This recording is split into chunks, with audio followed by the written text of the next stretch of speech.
start by looking back with Brazil against Morocco. Group C heavyweight face-off between these two sides. The 5 times champions against the darlings of 2022. It finished in a draw, but who's going to be happier with that draw, Shaka Hislop? Brazil, because for large spells of this game, Morocco outplayed the Brazilians. We knew coming into this tournament that there were lots of questions about Brazil, who'd been tagged as one of the favourites, but we always felt all along that that was more to do with Carlo Ancelotti than what we saw of Brazil, certainly in CONMEBOL qualifying. Question marks about the starting 11, maybe. Question marks about individual performances, certainly. But Brazil have a lot of work to do if they are to live up to their pre-tournament billing. What are we looking at, Stevie? Are we looking at a slow start from them? Are there concerns right now that they need to address? Well, I think it's a little early to be concerned. The fact is that the group they're in, they're going to get through it. So they've basically got 3 games to get themselves in good shape to take on the rounds after that. So it's not a huge concern. At the same time, you're always looking to improve. So they've kind of set a low bar considering this performance, but it's a low bar that actually got them a point. And at the end of the day, in the group stages, it's about picking up points, and they've done that. Certainly didn't do it in any style, but they got a point. And I think both Brazil and probably Morocco as well, if somebody had said, look, we'll give you a point each, let's not bother with the game, they probably both would have taken it. You know, I disagree a little bit. I think there's a lot to be concerned about from Brazil here. Listen, I like the front 3. You've got your 2 wide men in Rafinha and Vinícius Júnior. Thiago started, did not cover himself in any kind of glory. You expect to see Cunha from the start more often going forward. But you look at the midfield. You got Bruno Guimaraes, Paqueta, who gave the ball away far too often, in my opinion, and Casemiro. I just don't feel there's no real creativity in that midfield. They're lacking legs in that midfield. When you see Carlo Ancelotti having to bring Fabinho off the bench, that kind of speaks to the lack of options, certainly in terms of running in midfield.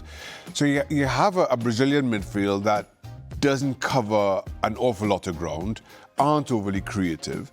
That puts a lot of pressure on the 2 wide men to service whoever plays through the middle, and not an awful lot of protection for a back 4, where there were also questions.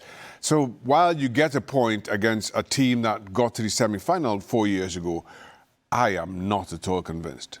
Yeah, let's talk about that backline just quickly before we get to some of the decisions here, because Marquinhos and Gabriel were opened up on that first goal. When you actually look at the stats as well, Brazil conceded more shots in the opening half hour than they had in any of their previous 6 World Cup games, Stevie. Right.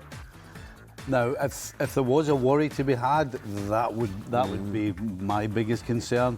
You know, going into this, you're looking at those 2 going, right, we don't need to worry. We've got 2 world-class centre-backs. We've got other things to worry about. But the way that ball just got played right through the middle of them, I mean, you talk about not being aware of what's on around you. And not just one of them, but both of them had no idea that Ibanez was there. So, yeah, that would be a concern. On top of, apparently, all the other concerns that Shaka's got as well. But there are more concerns. The Brazilian fans are upset that Cunha didn't start. They're upset that Endrick didn't even see the pitch.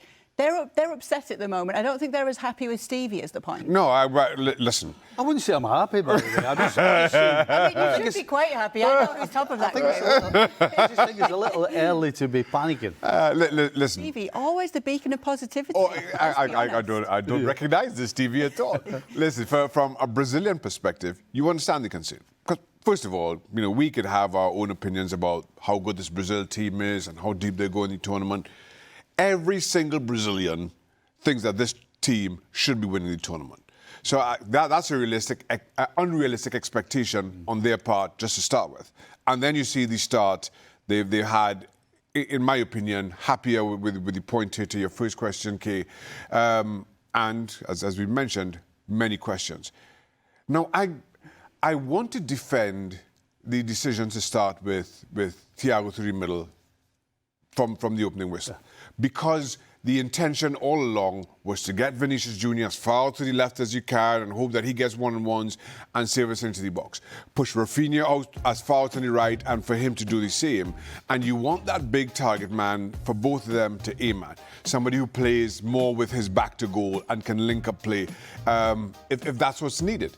The trouble is, I just thought, as I say, while you understand the thinking behind Carlo Ancelotti's selection, Thiago just did not play well. Yeah. And there's no other way to put it or excuse it. And actually, the chance he had with a header, he could have covered himself in glory, and we would be a completely different conversation. That's why he was there. Let's talk Vinny with Stevie, seeing as though he's the positive one this morning. Yeah. Vinny Júnior got the goal, he got the equaliser. He had a performance for Brazil which we don't always see on the national stage from him. Well, Vinny, what we saw is just Vinny. You know, if you need a goal, if you need a bit of magic, if you need something when at that particular time things are going against you and you're being outplayed, you can't seem to keep the ball, nothing's going for you, give the ball to Vinny, because Vinny will do something. We know he's capable. And what does he do? He pops up and drop of his shoulder, poor defensively, but he drops his shoulder, comes inside and sticks it in the back of the net. I mean, that's just Vinny in a nutshell. That's what we've always known and loved about Vinícius Júnior.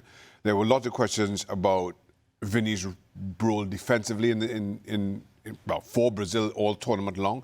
And I thought you saw glimpses of that. Very late on in the game, 90th minute, Vinícius is racing back, trying to close down. Listen, he's not a defender, but he's getting himself involved and making things difficult and taking up space in defensive positions. Now, if Vinícius can continue to lead in that regard, my biggest concern about Brazil as a team coming into this was how heavy that yellow shirt is and whether they had the personalities to carry it. I wasn't sure that Vinícius was that player. I felt what you saw over the 90 minutes against Morocco is he is establishing himself as that go-to player, that marquee player who handles the pressure of being Brazil's star man and leader on the park.